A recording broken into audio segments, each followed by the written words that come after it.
Okay, so then the answer is wrong again. So I will show you.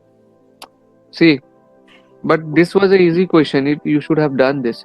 24, then minus 2, then minus 8. Minus 8 is very easy here. Minus 10 plus 2. Minus 8 is complete. Then plus 9. So how we do plus 9? It is plus 10 and minus 1. The answer is 23. You said 14, but the answer is 23. What is the answer of question number 29? 70. 70. Okay. Yes, this is correct.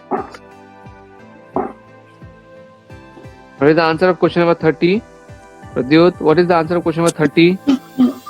3. 3 only. Yes. The question is same. Yes. Again, this is wrong. Not 3. So I will show you.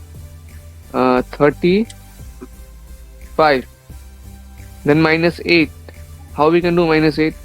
Minus 10 plus 2. Easy here. Then plus 4. So to do plus 4, we cannot use this rod. So we can do plus 10 and minus 6. Plus 4 is completed. Then minus 8. Minus 10 and plus 2. So answer is 23. You said me 3.